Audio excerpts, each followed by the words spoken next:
Good morning, guys. Hope you're having a good morning. So, little things about this message is, number one, I'm not going to try to fit it into a short because there's no way that I can. Number two, I did do a lot of thinking about this message. Well, kind of. I've done some thinking, quite a bit this morning though. I've been thinking about it for at least an hour or so now. Because this message is going to be very vulnerable for me. Looks like I'm wearing eyeliner and I'm not even wearing makeup. I just need to be honest with you guys because God said it might help somebody, and honestly it might help me, and it's going to help you guys understand where I'm coming from. Maybe some people are going to judge me about this video. Some people are going to say I'm crazy. Some people are going to talk shit. And just know that this video is being sent out for God. And so if you comment anything disrespectful or anything rude, and don't keep your rude comments to yourself, you're going to be dealing with God about it. Literally. Because this is real and this is serious and it affects many, many lives. Okay? Okay. So, a little bit about my situation, in case you don't know. I reported that my son was being severely abused. The government agencies in my county covered up the abuse, hospital records, text messages, videos with confessions, all of the above, and put my poor children in more danger than they ever were to begin with. Put them back in the hands of their severe abusers after they told on them. Okay? Like the most horrific situation a human could possibly be in is what they did to my children. Okay? There was no second chances. There was no taking it back. There was no going about it a different way. It was already done. There's nothing I could do except for find my relationship with God. Okay? I did that last November. Me and my son prayed together. Okay? God anointed me.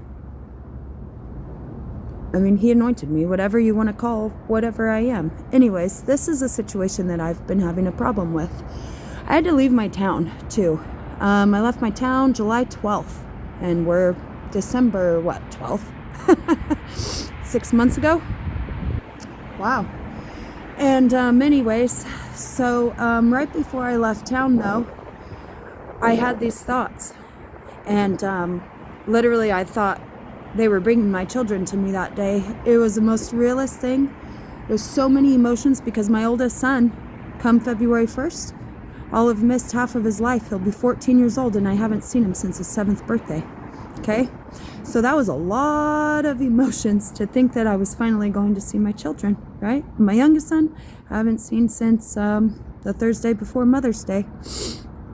Last time I went to his house, I bought him a brand new pair of Nikes and went to drop him off. And there was a bunch of Legos in the walkway, which told me he wasn't there. He left those Legos there for me to find him, but I couldn't go look for him because people wouldn't have given me the answers and it wouldn't have been good. So God told me to leave. I left my town 6 months ago with $20 of gas in my tank and $3 in my pocket. Been to 3 states. They took my truck 3 months ago or so.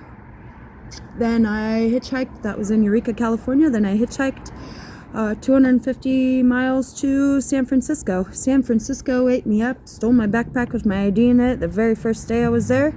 Made it impossible for me to get a job or really be able to... I've been functioning, but it's been extremely difficult without an ID. I'll just say that. Because they want me to... I've never had a California ID before, so they want me to have a birth certificate. Anyways, that day, I saw my son after that day, before I left, when I thought they were bringing my kids. It was the most realist thing that never happened, right? And it was messed up, man. It was a lot of emotions. And I talked to my son shortly after that, and I told him, I said, dude, I thought you and Isaiah were coming home yesterday. And he said, I did too. And I didn't even talk to him the day before. And so I was like, whoa, that's kind of crazy, right? Okay, so let me tell you this too. I don't always have voices in my head. Not even when I did drugs. Not all the time. just sometimes. And I really haven't had them in my head too much since I haven't done drugs. Not at all, except for, I'll tell you, the other day I was holding a sign, and the normal spots that I go to, somebody was already there, so I was trying to find a new spot and it wasn't really working. And I heard this voice in my head, and it was actually my son's voice. And it was exactly like how he used to leave me voicemails. "Hey Mom, it's me, Parker Jaros. Go over and hold your sign at the Costco," is what he said. Scared the shit out of me, because it was my son's voice, and it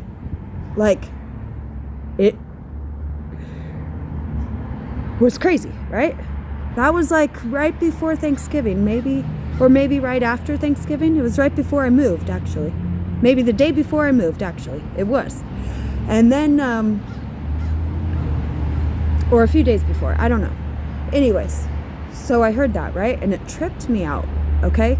Well then, remember I had the notice on my tent. Well, it didn't stay on my tent. I just held it so we could take a picture.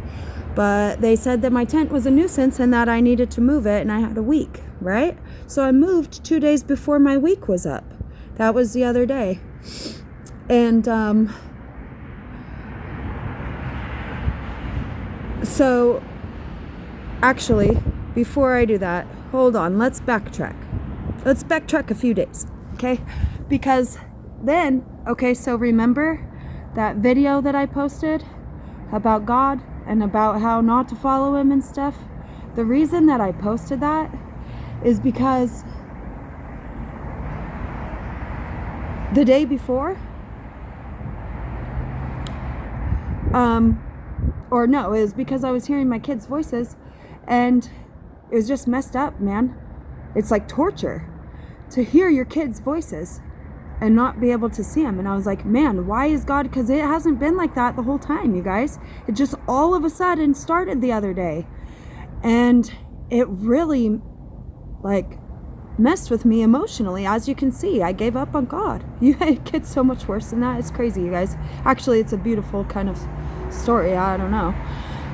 In a weird way. Anyways, guys, and I'm sorry if I'm jumping all over the place. I'm really trying to be like as most clear as I can about this.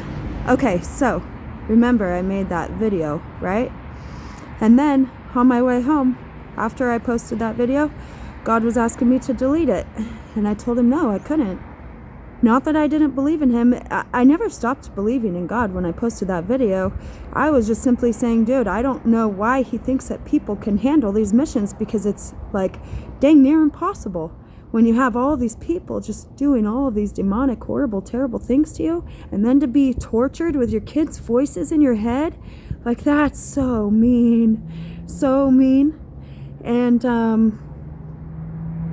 so that's why I freaked out, right? So God respected my opinion, though, right? And he dropped it. And then that night, it was almost as if I was like in the room of these people who were trying to figure out the situation, right? And so here's the other part. The next part of it is because then I made a video the next day, right? So in this conversation, and it's weird because I've like heard thoughts before in my head that I thought or I knew weren't mine, but they weren't separate voices, okay? The other day it was separate voices, and most of them I recognized, though. It was my children, my brother, my sister, and then some other people, like a lady that I had talked to that said that she worked for the CIA, that I had talked to years ago, and that she had been investigating the situation the whole time. Yeah, so anyway, but I could hear everybody's voice distinctively differently. Like, it's the wildest thing ever, right? And I'm not on drugs, nothing, okay? I smoke pot, that's it. Anyways, so I hear all these people, and somehow this situation gets brought up. Oh, and my ex-boyfriend was in there too. And like saying that him and my kids, he raped my children, you guys, saying that him and my kids had healed together. Like, this sounds crazy, right?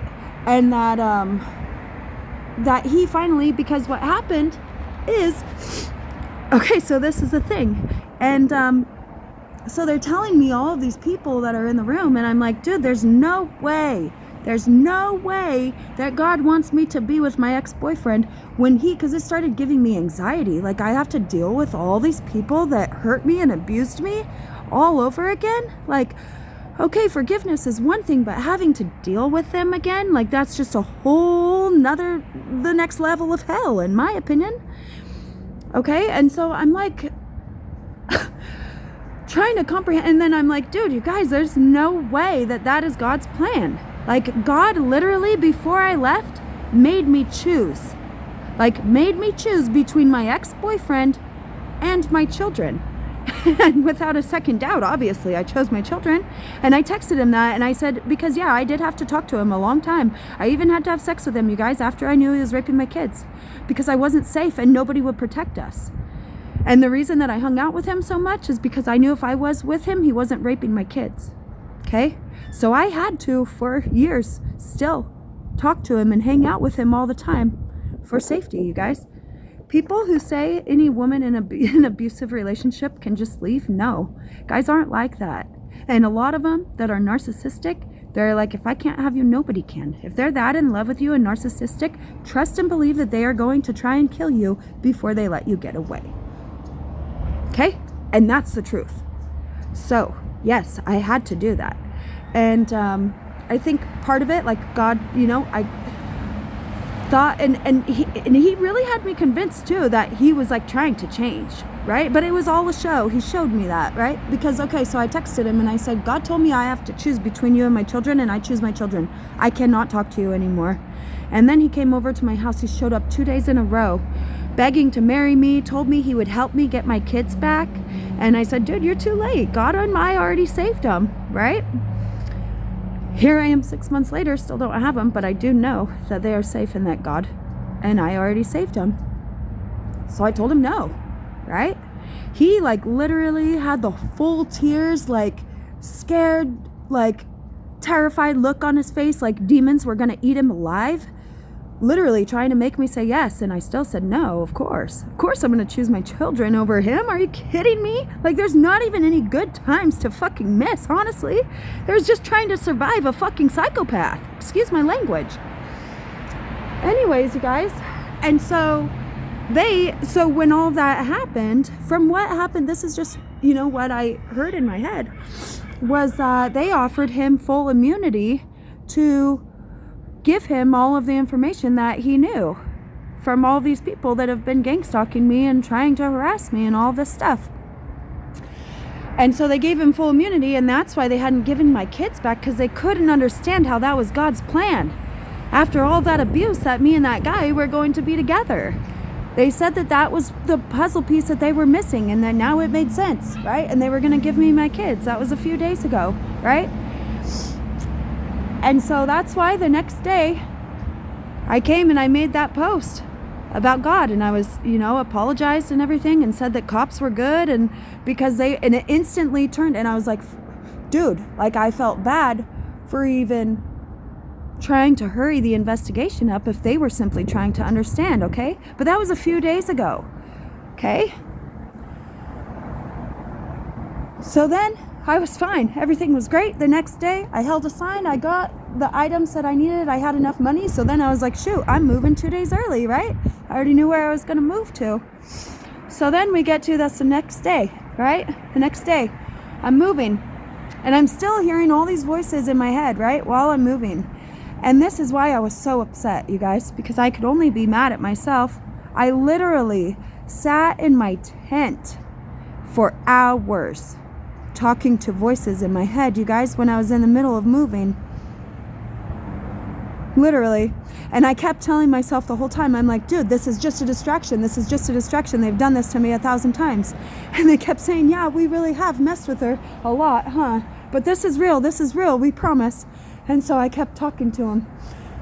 And then finally I was like, you guys, you know what? You have to understand that this has happened to me too many times. that I have to keep moving. And then by the time I got done moving, it was dark.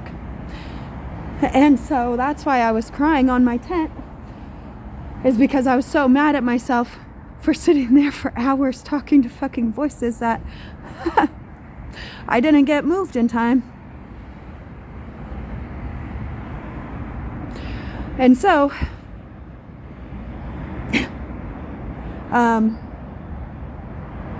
then yesterday, all over again, but it was my brother and sister and my kids, and they said that they were on their way, that they were driving, and that it was going to take them 6 hours.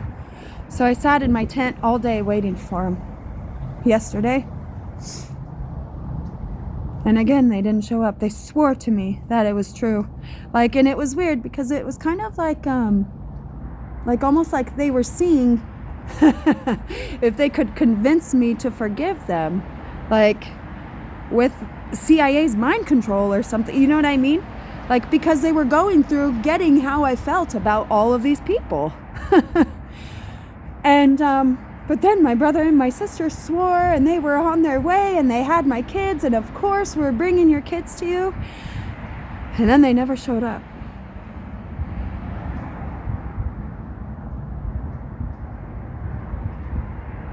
So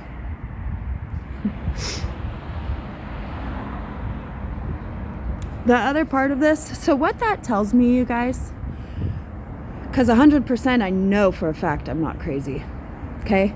And it's not like it's continuing, you know what I mean? It's not like I'm crazy, you know? And the reason that I'm comfortable with sharing all of this, you guys, is because, number one, God told me to. And God told me that no matter what, it will not be used against me. And anybody who tries to use it against me, he will handle. Because it's important information and it needs to get out there, he said. Because there might be other people in my situation too scared to talk to anybody about it. And you guys, I counsel myself through a lot. And this is probably one of the most vulnerable videos that I've ever made. But this is something that I had to get out because I couldn't fully counsel myself through it. And because I'm wondering if anybody else has had similar situations. But anyways, back to what it tells me is they're grasping at straws right now, and it is almost over. The other thing I was thinking about is my ex-boyfriend, right? So cycles. Everything is in cycles, 7-year cycles. That's why 7 days in a week, 7 fucking, I don't know. Anyways, years, seven cycles. Every 7 years is a cycle. Well, January 1st will be 7 years since I first hung out with my ex-boyfriend. So,